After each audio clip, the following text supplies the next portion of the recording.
might declare that we are one nation under God. We might structure our civil affairs such that on the one day in 7, which God has deemed holy, we rest from our work and worship Him. This civil and public acknowledgement should certainly be formalized in our governing documents. The only way to start the return to moral order in this country is by force. It's the only way. It's the only way. It has to be by force, at least for a time. We have to regulate morality by force, at least for a time. It's literally the only solution. And people have to start to realize that it is the faith in God, Christian understanding of morality, it has to be the foundation. And this is not going to be done by choice.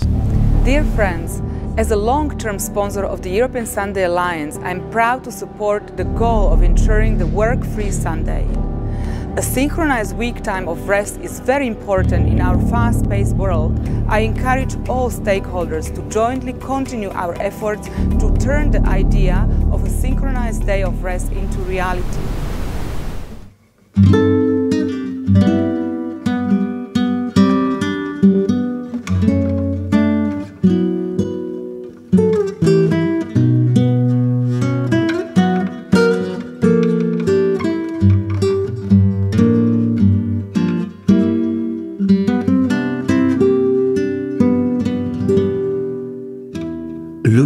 Jakob Wertz was a true and rare musical phenomenon. Not only could he play more than a dozen instruments with ease, but he was also a brilliant virtuoso pianist. He had over 10,000 musical pieces committed to memory. Bach, Scarlatti, Beethoven, no problem. Whatever anyone named, he would immediately play it from memory, flawlessly, without ever needing to glance at sheet music. Born in 1924, Wertz crafted a unique and deeply personal musical style that blended classical music with touches of jazz and popular melodies. It was a fusion of genres, bold, elegant, and masterfully executed. One day, David Kapp, a music producer at Kapp Records, happened to hear him playing in the grand lobby of the Madison Hotel in Manhattan, New York. Overwhelmed by the beauty of the performance, he instantly offered him a recording contract. Since his full name was difficult to recall, Louis Jakob Wertz adopted a stage name. He chose Roger Williams to honor the man he deeply admired, the reformer and founder of Rhode Island. Like his namesake, he was also a man of sincere, humble faith, the son of a Lutheran pastor. Once in an interview he said, "I know I received a gift. Sometimes I go to church just to quietly thank the Creator, while I express my gratitude and faith through my fingers, in my music." So why am I sharing this with you, dear listener? Because I strongly suspect that if I did a random street survey, I wouldn't find a single person who's heard of Roger Williams, the American religious reformer. And it wouldn't matter if I were in Warsaw, Amsterdam, Poznan, or Washington, D.C. Perhaps some devoted music lovers would recognize the name from piano pieces by Louis Jakob Wertz, stage name Williams. But the reformer himself? Forgotten. And that's truly a shame, because it's a rich, fascinating story. And since no one else seems eager to tell it, I'll gladly be the one, even if only a few kind souls are listening.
In the promulgation of the principles of Protestantism and in the work of the Reformation, the names of Martin Luther and Roger Williams can never rightly be separated. Williams completed what Luther began, and together they gave anew to the world, and for all time, the principles originally announced by him, who was the author and finisher of the faith of both, Jesus Christ, the author of religious liberty.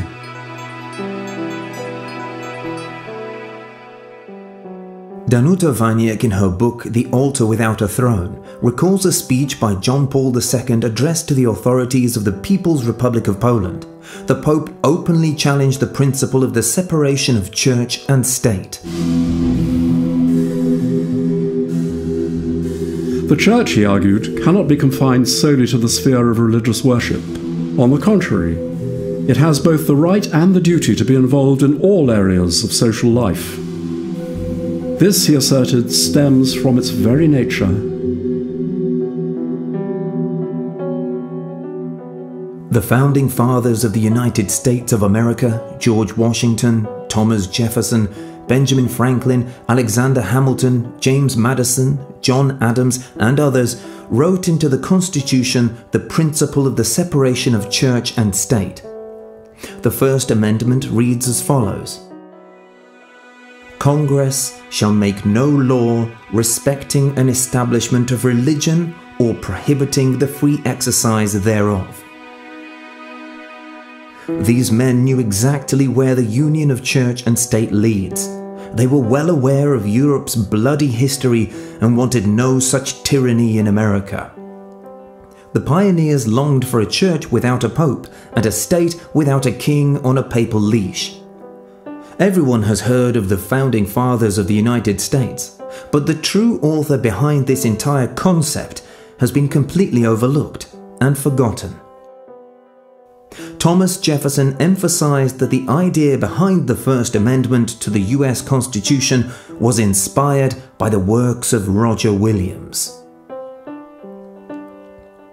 The First Amendment is the foundation of freedom not only in the USA, but across the world. And today, that principle is under widespread attack. The rest of the world gradually aligned itself with the ideals of the American Constitution. Certain things simply weren't done because Americans didn't do them. And if some country did allow such things, its citizens would flee to America, if they were lucky enough to escape.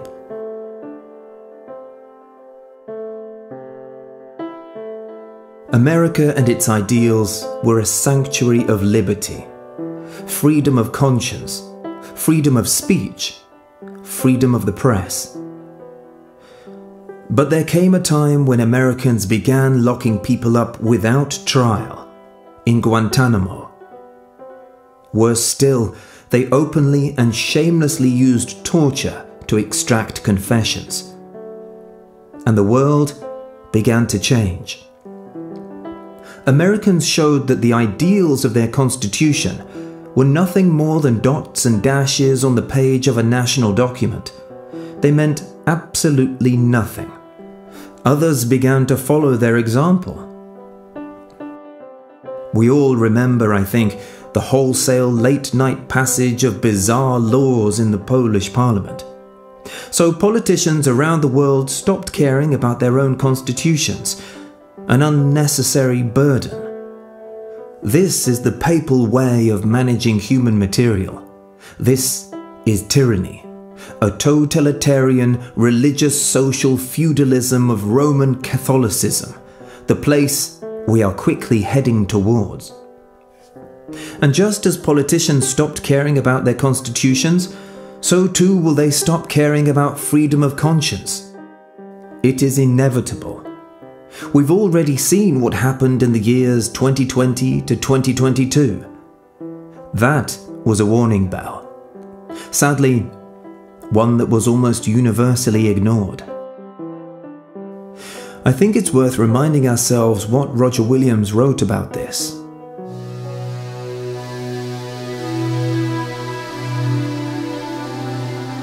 God requireth not a uniformity of religion to be enacted and enforced in any civil state,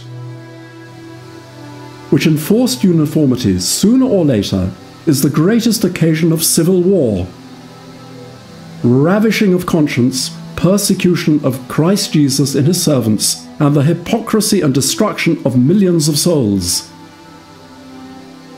King James, in his Majesty's speech in Parliament, 1609, saith, "It is a sure rule in divinity that God never loves to plant his church by violence and bloodshed. I gave good proof that I intend no persecution against them for conscience cause, but only desire to be secured for civil obedience, which for conscience cause they are bound to perform."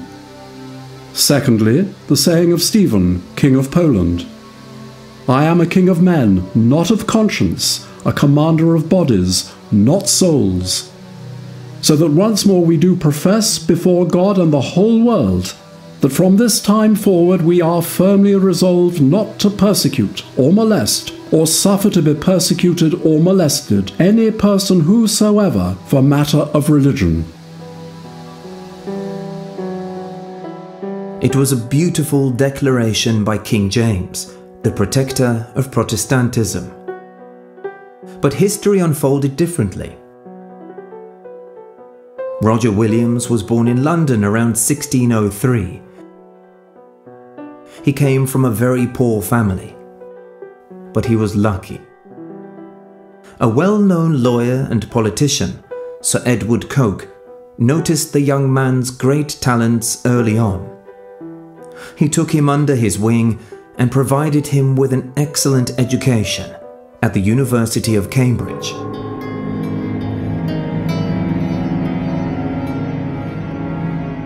In 1612, a vast conflux of people watched Bartholomew Leggett, a separatist who completely rejected the Church of England, burn to ashes in London, while the bells of William's nearby parish church, St Sepulchre's, tolled in doleful celebration. Also in 1612, Edward Whiteman, another separatist, was burned at the stake in Lichfield.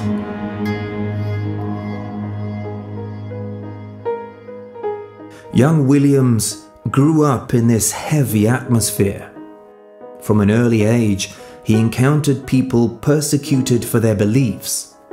His mentor, Sir Edward Coke, walked a thin line as he publicly demanded respect for the English Magna Carta. This legal document from 1215 was a milestone in the fight for civil liberties and freedom of conscience. In it, King John guaranteed, "No man shall be arrested or imprisoned except by lawful judgment." The Magna Carta's provisions were the first rays of modern constitutionalism. But the road to freedom was still long and winding. Let me tell you that in general, I'm a quiet guy. I usually don't talk much. People bore me a bit. I like my old books. But there are some people I'd really like to talk to. And I think Roger and I would be on the same wavelength. I downloaded a dusty scan of Williams's book, The Bloody Tenant, from a digital library. The man fascinated me.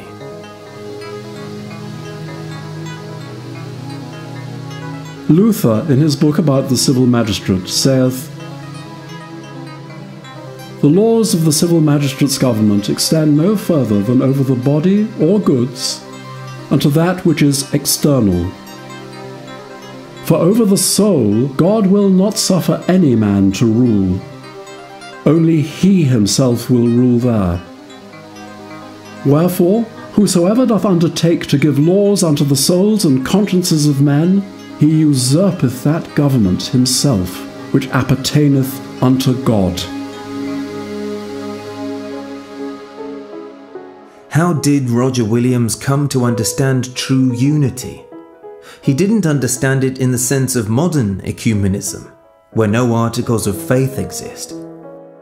It's incredible how clearly he understood what biblical Israel truly is.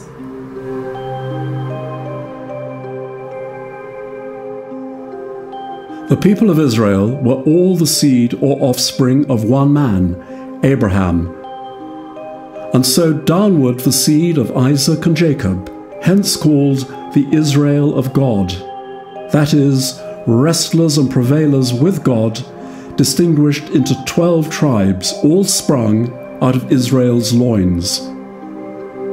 But now few nations of the world but are a mixed seed, the people of England especially, the Britons, Picts, Romans, Saxons, Danes, and Normans.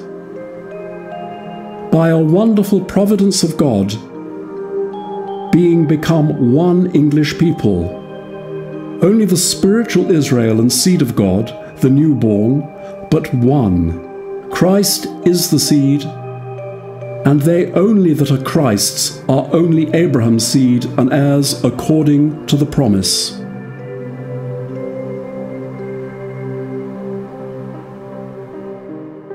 Beautiful, isn't it? Spot on. The Puritans criticised the Church of England for creating an Episcopal Catholic-style system of church hierarchy and for imposing on believers the Book of Common Prayer. No personal prayer was acceptable under that system. Anyone who prayed to God in their own words was prosecuted by state law. The only prayer allowed was the one found exclusively in the Book of Common Prayer.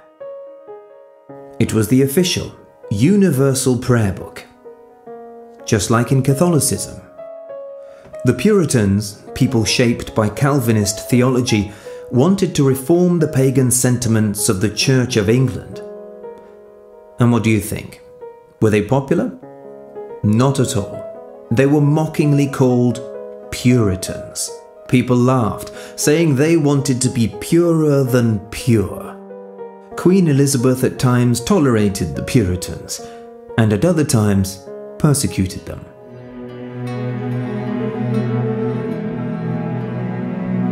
To assure loyalty to both the Crown and the Church, Parliament required all office holders, all members of Parliament, all priests, and even all university students to swear the Oath of Supremacy, stating, "I do utterly testify and declare in my conscience to affirm the monarch as the only supreme governor of the realm, as well as in all spiritual or ecclesiastical things or causes as temporal, so help me God."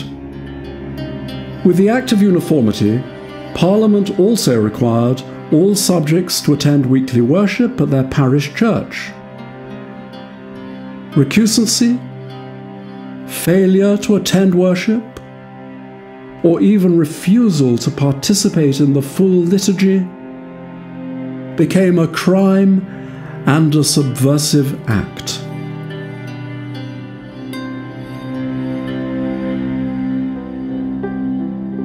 In England, after the Catholic Bloody Mary, the reign of Elizabeth Tudor, daughter of Henry VIII and Anne Boleyn, begins. Despite her close ties with John Dee, an occultist and expert in Enochian magic, Elizabeth bases her rule on Protestantism.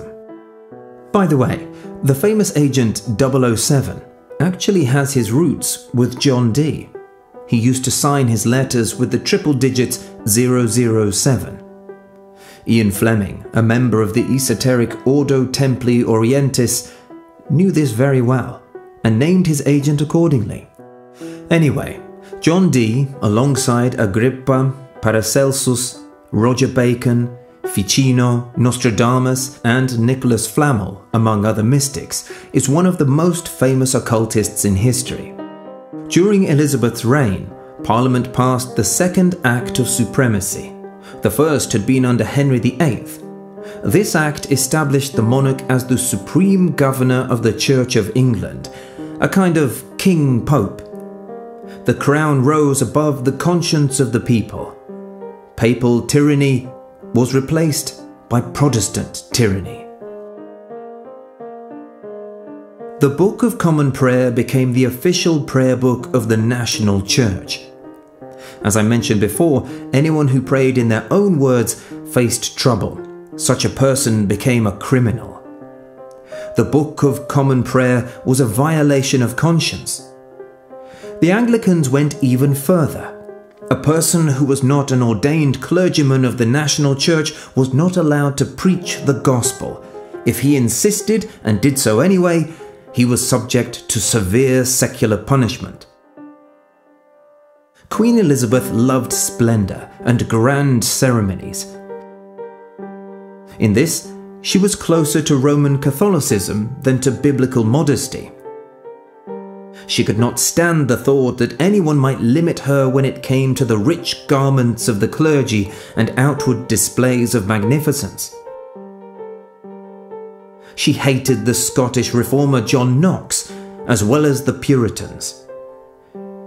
She confiscated their property, threw them in prison, and even spilled their blood. She secured her throne upon the gospel, but at the same time, she didn't allow it to reach farther than the end of her sceptre. During her reign, known as the so-called Elizabethan Golden Age, the Reformation of the Church of England came to a standstill. However, this wasn't a particularly methodical attempt to eradicate the movement. The Protestant king, King James I, with his absolutist tendencies, even posed a threat to the Magna Carta. He took the matter of Puritans seriously as well. The Anglican Church became a state religion, a Protestant version of Catholicism, a union of church and crown. Nevertheless, James did allow Puritan scholars to participate in the translation committee for the English Bible, and that deserves praise.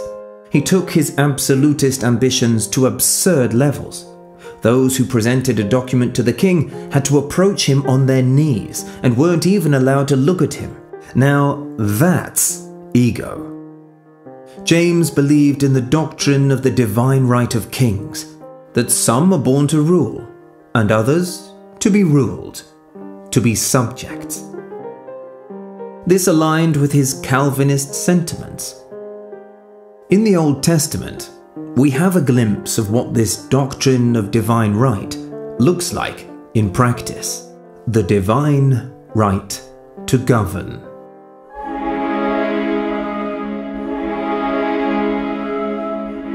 Jezebel, his wife, said, "Is this how you act as king over Israel? Get up and eat. Cheer up. I'll get you the vineyard of Naboth the Jezreelite." So she wrote letters in Ahab's name, placed his seal on them, and sent them to the elders and nobles who lived in Naboth's city with him. As soon as Jezebel heard that Naboth had been stoned to death, she said to Ahab, "Get up and take possession of the vineyard of Naboth the Jezreelite that he refused to sell to you. He is no longer alive, but dead." Some claim that Christ said nothing about politics. As we've seen earlier, he provided us with the most precise definition of the separation of church and state. He also spoke further on political matters. His disciples constantly argued about who among them was the greatest, even during the Last Supper. They did so to such an extent that Jesus rose from the table, girded himself with a towel, and began to wash the disciples' feet himself. This was a task typically performed by servants and slaves. Imagine the burning shame that engulfed the disciples, except for Judas, of course. Nothing seemed to affect him. This mindset, who among us is the greatest, is the spirit of the papacy and also a fallen Protestantism. It's the malevolent fate behind these systems. It's the spirit of the Antichrist. On one occasion, Jesus said to his agitated disciples,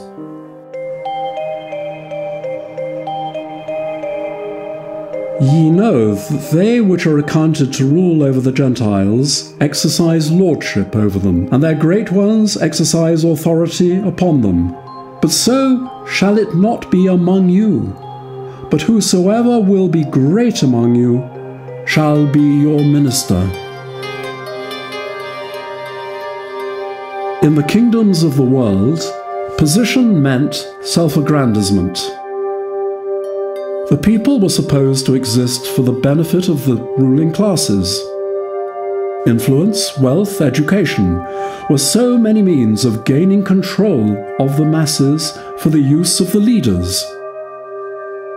The higher classes were to think, decide, enjoy, and rule. The lower were to obey and serve. Religion, like all things else, was a matter of authority. The people were expected to believe and practice as their superiors directed. The right of a man, as man, to think and act for himself was wholly unrecognized. Christ was establishing a kingdom on different principles. He called men not to authority, but to service. The strong to bear the infirmities of the weak. Power, position, talent, education place their possessor under the greater obligation to serve his fellows.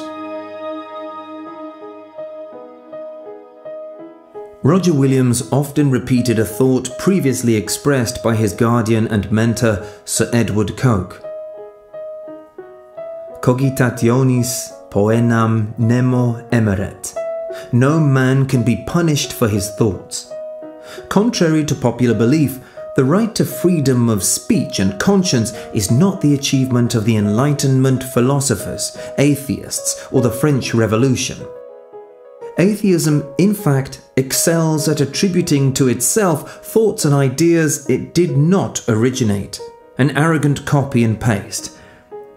In atheist countries, possessing a Bible is either prohibited or heavily restricted. Currently, the Chinese have entirely rewritten the Bible according to the principles of atheism. Williams named his daughter Freeborn, born to be free. The reformer knew well the price of this freedom. He saw his mentor, Edward Coke, being led to the Tower for daring to defend freedom of speech and conscience in England. Previously, he had opposed the absolutist ambitions of the Protestant king, King James I. Roger Williams realized that he had said and written too much, and there was no turning back. Everyone knew his views, and unfortunately, remaining in the country meant imprisonment. In prison, he would certainly have been subjected to torture. His ears would have been cut off, and his tongue pierced, creating a large hole. Imprisonment would have been for life, which wasn't difficult given the conditions in English prisons of the time that ensured inmates would not live too long. Roger Williams was not a pioneer in preaching the biblical doctrine of the separation of church and state. Among his most notable predecessors was Arnold of Brescia, who was burned alive at the stake in Rome in 1155. The Polish reformer Jan Laski, not to be confused with his contemporary Catholic dignitary, also preached this doctrine and was persecuted, this time by the Lutherans.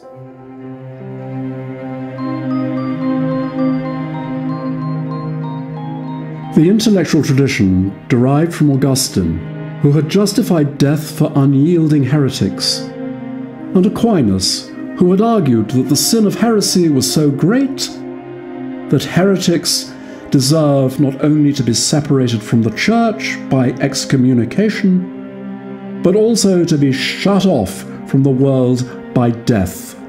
Once in power, neither Luther nor Calvin had disputed this.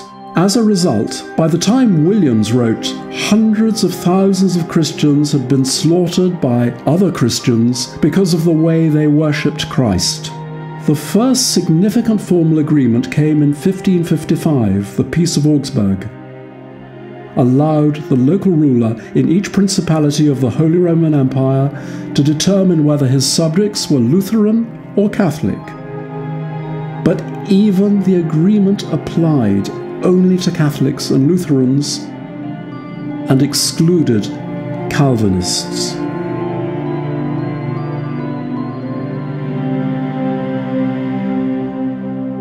Protestant England didn't like when someone disrupted the orderly and pious lives of its citizens with revolutionary ideas. That's why the reformer Roger Williams decided to set out for the new English colonies in America, to seek the freedom he longed for. He sailed to America, and after a long, exhausting, and very dangerous journey, he reached Massachusetts in North America. But here he jumped out of the frying pan into the fire. The problem was that there was no real freedom in the American colonies either. Calvinist John Winthrop was the first and long-serving governor of the Massachusetts Bay Colony. It didn't take long before Williams drew the intense and sincere attention of Winthrop. However, it was the kind of attention a fat tomcat shows when he spots a mouse in the corner of a room. And here is the Puritan Monument in the United States. This monument gives a faint idea of the nuances of life in Puritan America. Just take a look at it. I get the impression that this pious gentleman looks like the love child of Darth Vader from Star Wars and Saruman from The Lord of the Rings. Knowing myself, I wouldn't have lasted long in such a whacked-out colony. This guy, once he runs you over and tramples you, will finish you off by whacking you in the head with his heavy Bible and then, in a loud and somber voice, tell you that you're a sinner. And what is the sure and just fate of such sinners? Eternal roasting in hell. It's too much to conceive. By the way, this is an unbiblical and shameful doctrine inherited from Catholicism and earlier from Greek mythology. It portrays God as a tyrant and a sadist. The creator of this doctrine is a certain fallen angel who, with great consistency, attributes to the creator his own traits. John Calvin was a gloomy man. Everything around him was sinful and came from Satan. Everything that brought joy in life came from the evil one. How fortunate that Johann Sebastian Bach was a Lutheran. If he had been a Calvinist, his masterpieces would never have come into existence. The St. John and St. Matthew Passions, the Brandenburg Concertos, the marvelous cantatas, and his organ works. In the New World, all forms of entertainment not aligned with the idea of a pious life were forbidden. Playing chess, dice, and cards were banned. Loud singing, especially joyful singing, non-devotional songs, and inappropriate ways of spending the Holy Sunday were also prohibited. Naturally, inappropriate literary and poetic creation was forbidden as well. After all, who needs poetry? It's the devil's invention. Interestingly, both Roger Williams and John Winthrop shared a belief in the Bible as the infallible Word of God, and in the imminent return of Christ to earth. For the former, the Bible was a book of freedom. For the latter, it was a tool of oppression.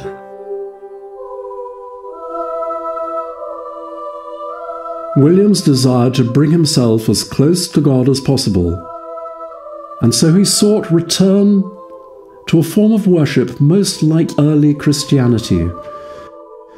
To define this worship, he turned to Scripture. When several men and women who believed in adult baptism appeared in Providence, he joined them getting himself rebaptized, and then co-founding the First Baptist Church.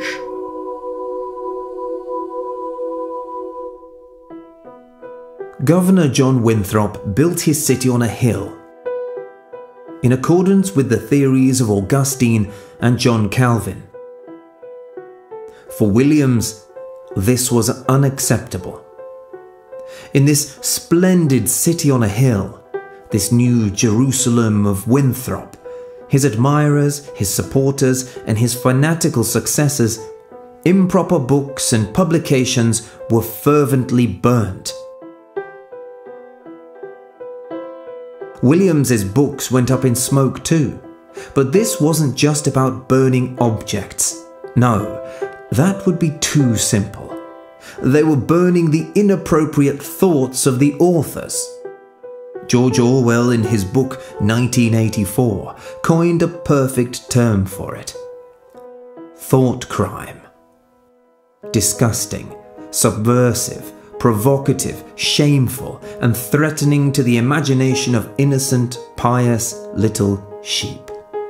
Very bad thoughts, ideas, claims, notions, conclusions, projects, reflections, intentions, dreams. These fanatics would have gladly burnt the authors themselves. The disobedient were punished by whipping, branding, cutting off ears, being dragged for miles behind horses, and even being sent back to England.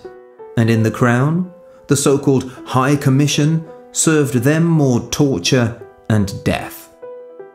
Don't you think that's a little strange? After all, those Protestant colonies in New England were founded by separatists, the very ones who fled their country to escape persecution by the National Church of England.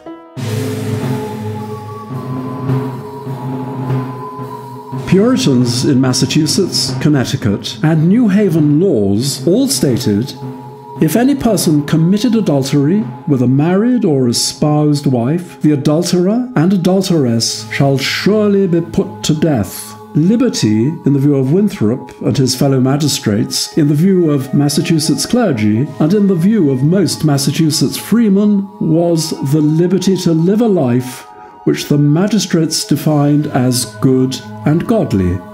And it was the responsibility of government to see to it that a godly life was lived. Anything outside the rules was severely punished. Winthrop's way, the magistrate's way, God's way.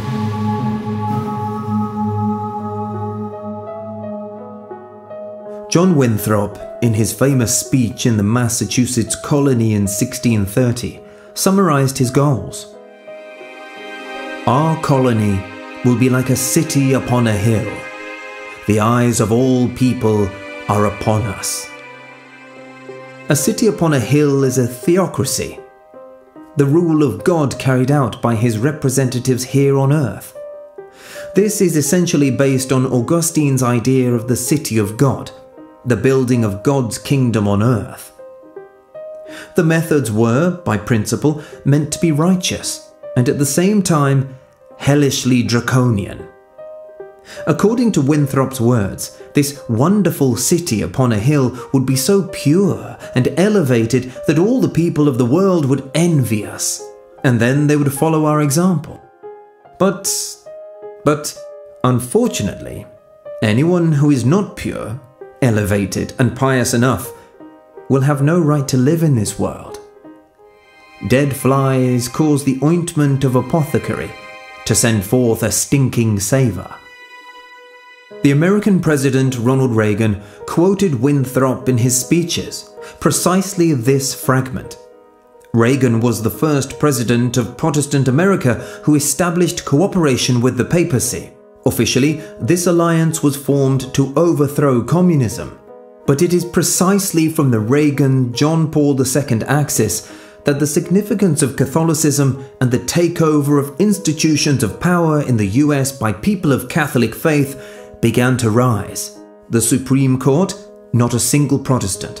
The CIA, mockingly called the Catholic Information Agency, became the Catholic Agency of Surveillance. The fall of communism achieved several goals at once. Recently, I watched Donald Trump's inaugural address. And you know what? He too referenced Winthrop's speech. He also claimed a golden age for the world was beginning. He too is building a city upon a hill, a city of God. And he is also an admirer of the blue laws. Exactly the same laws that were in effect in the American Puritan colonies, where the church pointed to the state who was a good citizen and who was not. In general, at first the state punished heretics. Then the terminology changed, and other groups were punished. Later, they started going after terrorists. In truth, the name is just a functional label. Whoever holds the power defines who belongs to the wrong group. Indeed, a new era is beginning for the world.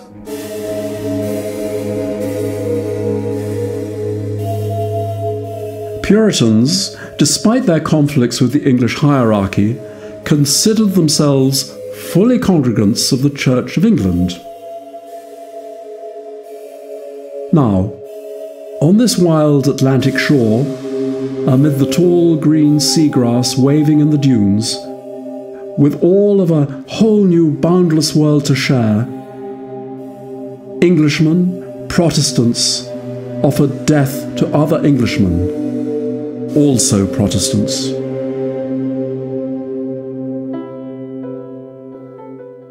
John Calvin was personally involved in the burning of Michael Servetus at the stake. Along with him, his books were also burned. The old rule goes, where they burn books, they will soon burn people too.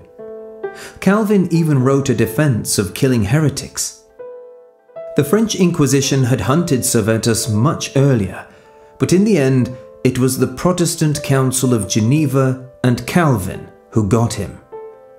A great advocate for freedom of conscience was the English poet John Milton, who even met the famous Hugo Grotius. Grotius, in turn, was a Dutch lawyer and statesman who promoted the biblical principle of freedom of conscience. But even the most tolerant of Protestants, the Dutch, sentenced him to death. Protestant England was not tolerant either. Not at all. Thomas Helwys, a separatist, someone who rejected the Church of England, wrote his Confession of Faith in 1611. He declared, "Rulers must not unite with religion nor force people to follow any particular form of faith." One wonders what he would say about the modern world. Helwys died in 1616 in Newgate, a prison not far from the home of young Roger Williams. No voice was raised in Parliament to defend any Protestant group. Among them were also congregations observing the true biblical Sabbath, Saturday. The prevailing mindset was solely focused on the idea of a national church, universal and state-sanctioned. Its decisions were strict and infallible. Thus, we see that Protestantism very quickly became the same authoritarian apparatus of violence as Roman Catholicism. But Protestantism had potential. At its core, it replaces secular authorities regulating faith with the voice of conscience, and replaces a visible church with a central censor with the authority of God's Word. Protestantism is based solely on the Bible, the true Protestantism, that is. Roger Williams was an outstanding scholar of the Bible, and therefore understood perfectly who the only author and guarantor of liberty is. The ways of the Almighty are unfathomable. What Martin Luther started but neglected had to be proclaimed by someone else, and that someone turned out to be Roger Williams.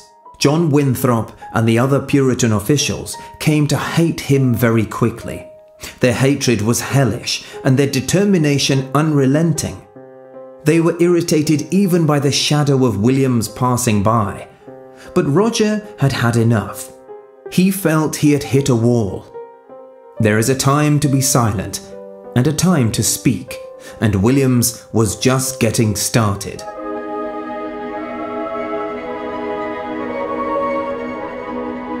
Roger Williams had seen enough of power.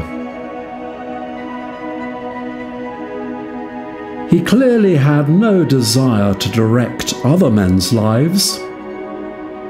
He had even less desire to be directed by others.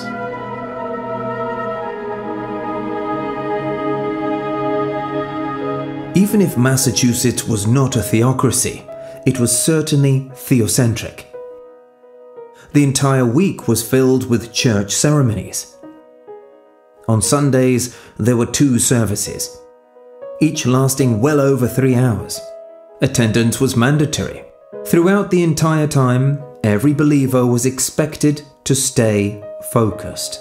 Sleeping or pretending to be engaged was out of the question. The most important figures of the church and magistrate never forgot that their goal was to build a new Jerusalem, a city upon a hill, the kingdom of God on earth, where every citizen was a good and disciplined person, and woe to anyone who dared interfere with that. These people worked in perfect harmony to build such a pious utopia on earth, free from moral decay. They defined it as a society that strictly obeys God, and God speaks to them through the mouths of their leaders. And they were quite successful in building this great holy utopia, but they had one very serious problem. That problem lay at the very heart of their earthly paradise. That problem was named Roger Williams. It was much worse than they expected. They demanded oaths of loyalty even from the most immoral. Williams opposed this. He preached that forcing people to be pious is a violation of God's commandment, "You shall not take the name of the Lord your God in vain," because it amounts to mass-producing hypocrites and liars. Taxes for the church were mandatory, with no appeal. Any statements or jokes that deviated from accepted norms were punished by the magistrate. Roger Williams based his views on this idea. God wrote the 10 Commandments on 2 stone tablets. The reformer asked why he didn't write everything on just 1. The reason is that the first tablet contains commandments 1 through 4, which relate to a person's relationship with God. The second tablet contains 6 commandments that regulate relationships between people. Williams taught that the commandments on the first tablet pertain solely to the individual's relationship with God, and no secular government has the right to interfere. Winthrop insisted that these are state laws and people can be punished, for example, for profaning Sunday.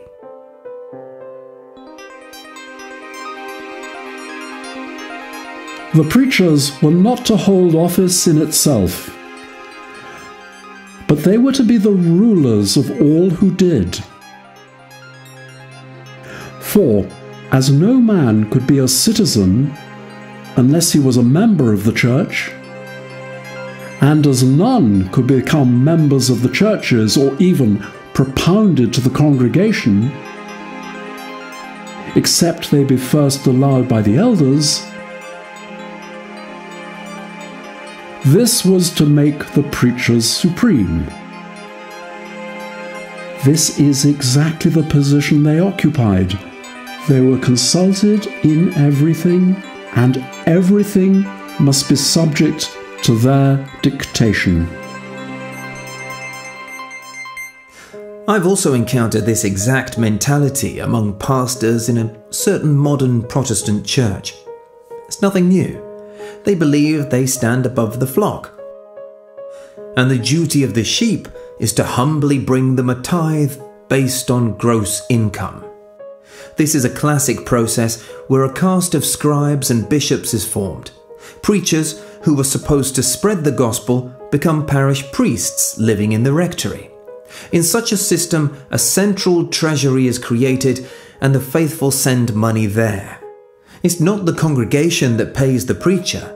Therefore, the headquarters can control what the pastor does and says. He says what he's told to say and avoids saying anything against the central line. Simple? Very simple. It's a corporate church, a typical corporation. If you listen to modern pastors, they speak exactly like papal encyclicals or Pope Francis himself. Papal social thought, an absurd vision of ecclesiastical Marxism where there is no private property and no national borders. Let those poor people in. Share your wealth. Obey health authorities.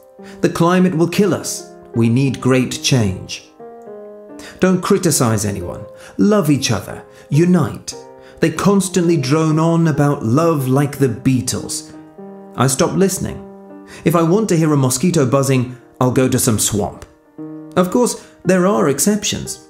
Even in the desert of apostasy, there will always remain the last righteous ones.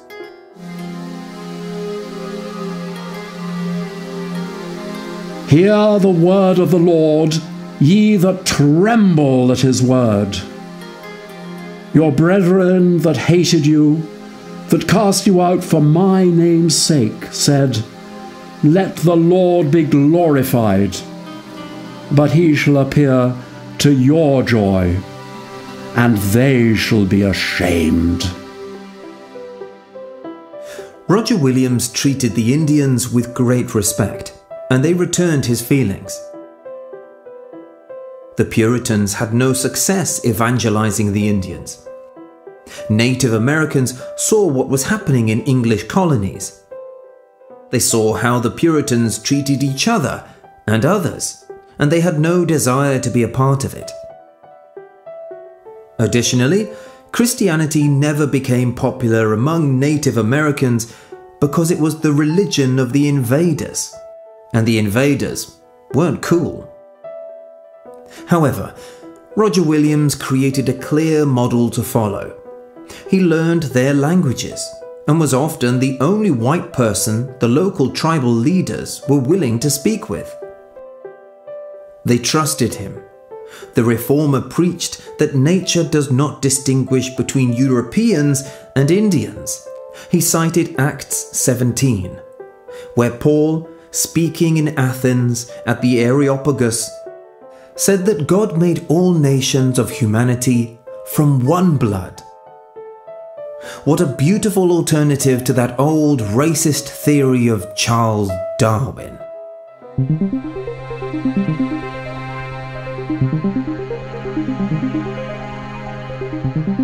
In January 1636, a warrant was sent to Williams to come to Boston and to take ship for England. He refused to go. Officers were sent in a boat to bring him, but he was gone. 3 days before, he had left Salem in winter snow and inclement weather, of which he remembered the severity even in his late old age. For 14 weeks he was sorely tossed in a bitter season, not knowing what bread or bed did mean.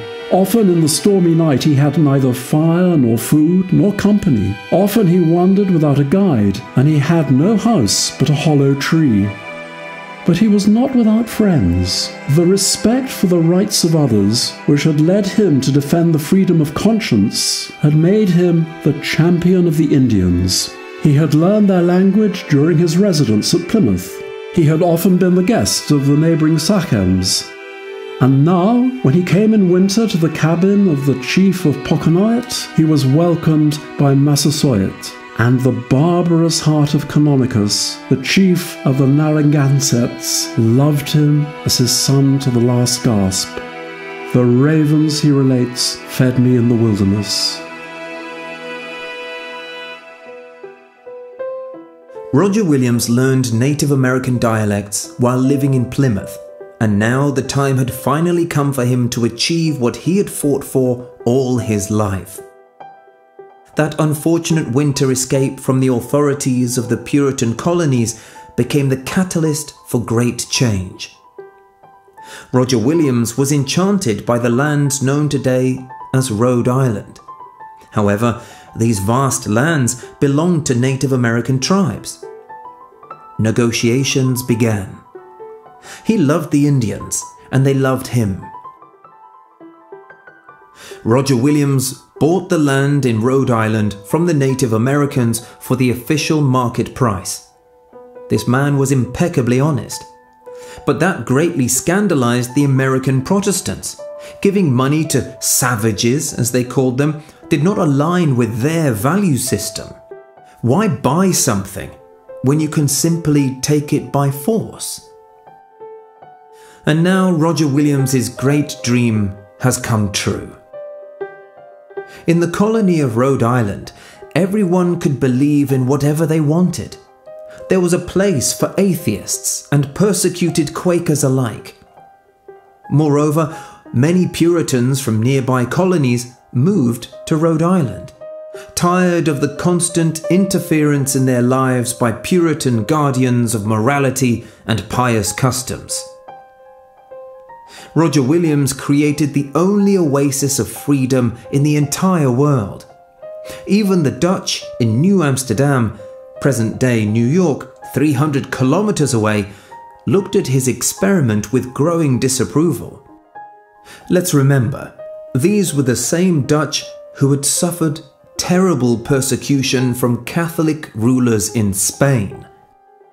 Yet, once Protestants gained freedom of conscience for themselves, they immediately denied it to anyone who disagreed with their rigid dogma. Unfortunately, that was the standard of the time. The Rhode Island colony became a thorn in the side of Puritans from neighbouring colonies. They gathered forces to finally destroy this nest of ideas they so deeply despised. But times had changed. The English monarchy faltered. Those who had once been persecuted in England became very powerful.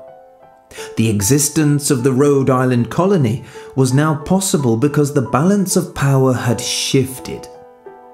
Catholic King Charles I of the Stuart dynasty was beheaded for waging a brutal war against Protestantism and attempting to re-Catholicize the country.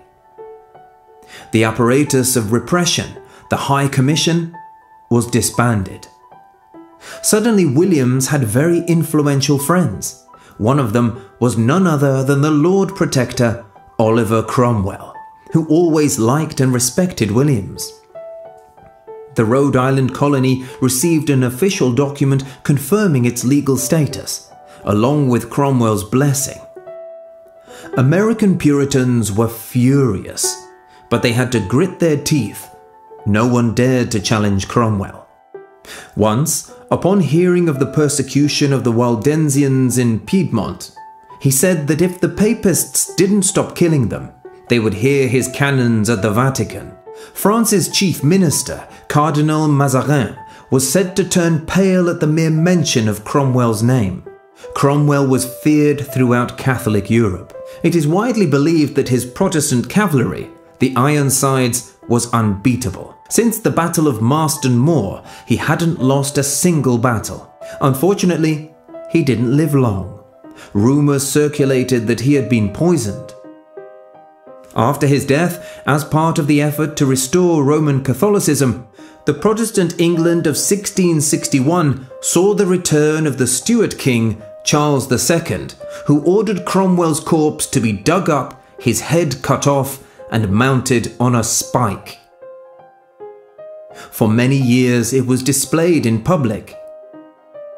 Oliver Cromwell's skull looked down on the streets of London from the roof of Westminster Hall. then it vanished. Maryland, which was under Catholic rule, provided more freedom than the other colonies, apart from Rhode Island, of course.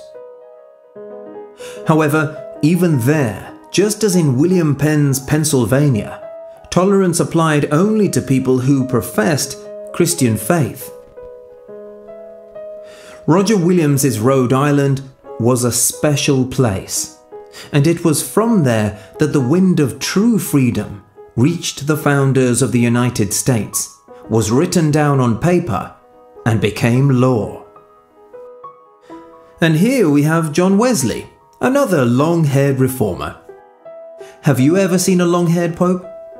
So grow out your hair. Unless, of course, you've already lost it, then grow a beard.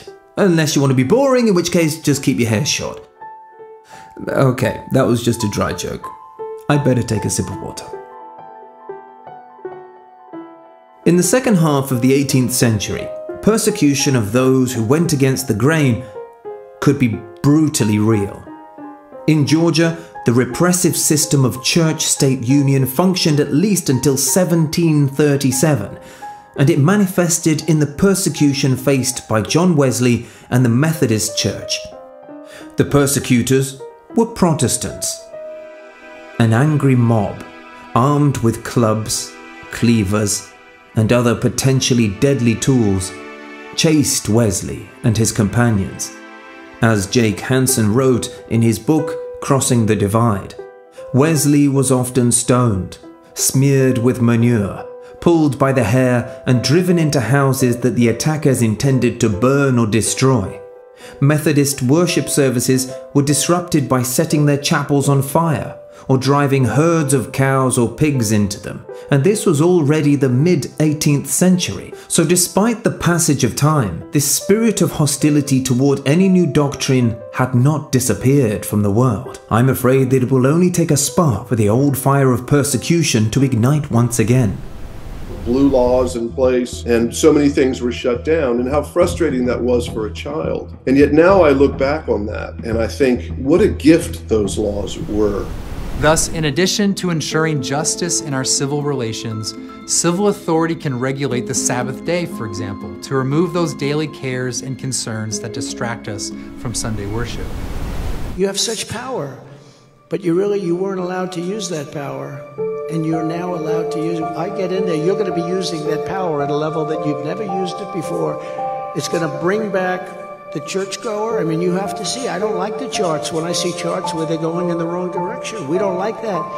We're going to bring it back, and I really believe it's the biggest thing missing from this country. It's the biggest thing missing. We have to bring back our religion. We have to bring back Christianity in this country. You're going to be using that power at a level that you've never used it before. You're going to be using that power at a level that you've never used it before. All these events I've spoken about have a deep meaning and a proper sequence. The Protestant Reformation of the 16th century did not bring about a complete renewal. Biblical truths were scattered across the world among individuals and small groups of believers. A bit here, a bit there. There was no way to unite them into one church, as this simply wasn't possible in Europe under the watchful eye of the papacy. The only country where this goal could be truly realized was the United States of America. It was a land isolated from the rest of the world and protected by legal acts that guaranteed freedom of conscience. This was the great life's work of Roger Williams, and it was precisely in America, this stronghold of religious freedom, that in the mid-19th century, a man named William Miller, a Baptist, arose. He drew attention to the prophecies of the Bible and proclaimed the date of Christ's return to be the year 1844.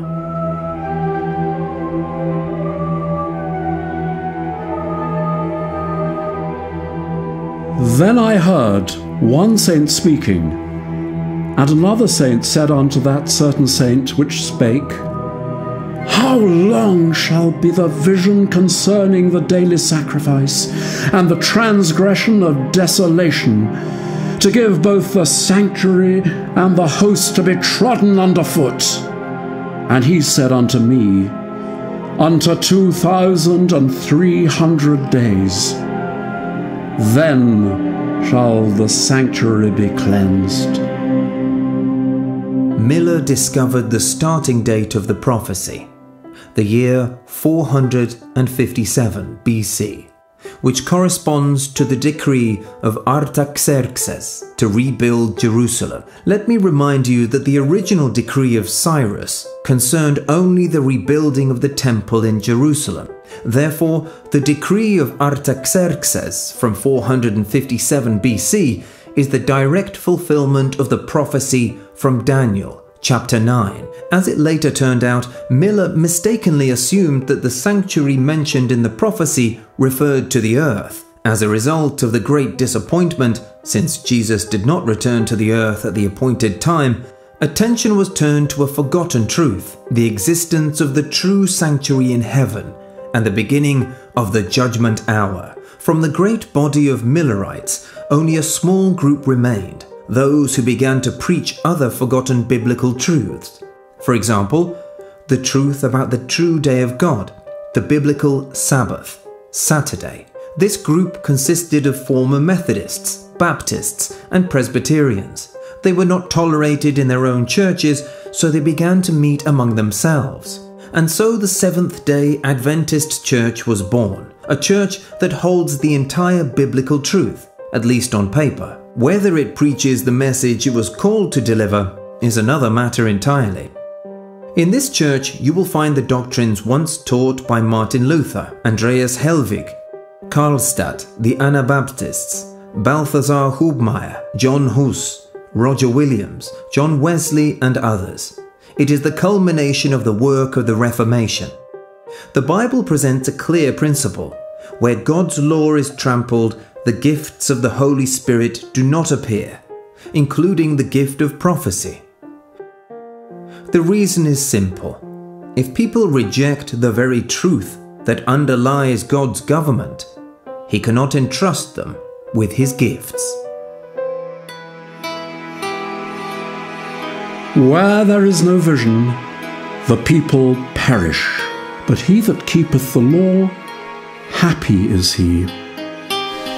The Lord has proposed to destroy the wall of the daughter of Zion. Her gates are sunk into the ground.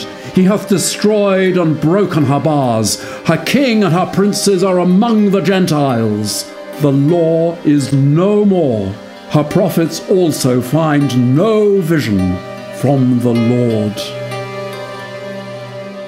When attention was drawn to the fact that the 10 Commandments are still binding, the gift of the spirit of prophecy appeared in this church in the person of Ellen G. White. Some claim this is impossible. However, God has always raised up people before every major event in world history. People who warned the world of the impending catastrophe. Always. It's hard to imagine that He would appoint no one at all before the end of the earth's history. All those truly great people I've told you about longed for peace and a quiet life, yet their daily experience was mockery, scourging, as well as chains and imprisonment.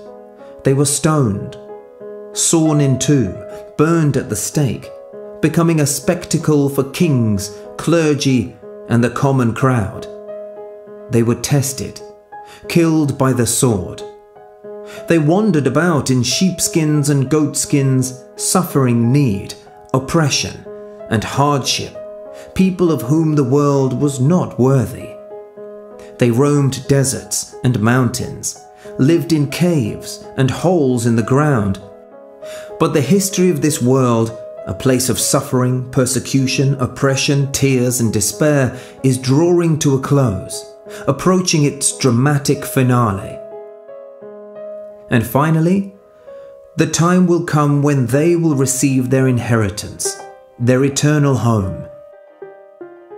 Jan Hus, Martin Luther, Hugo Grotius, Karlstadt, Jan Lasky, Johann Huth, Balthasar Hubmaier, Roger Williams, John Wesley, and all those throughout the ages who believed in the truth and remained steadfast.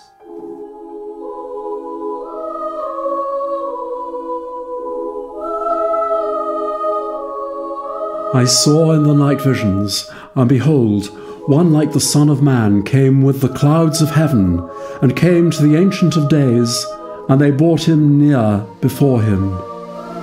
And there was given him dominion and glory and a kingdom, that all people, nations, and languages should serve him. His dominion is an everlasting dominion, which shall not pass away, and his kingdom that which shall not be destroyed. And the kingdom and dominion and the greatness of the kingdom under the whole heaven shall be given to the people of the saints of the Most High, whose kingdom is an everlasting kingdom, and all dominions shall serve and obey him.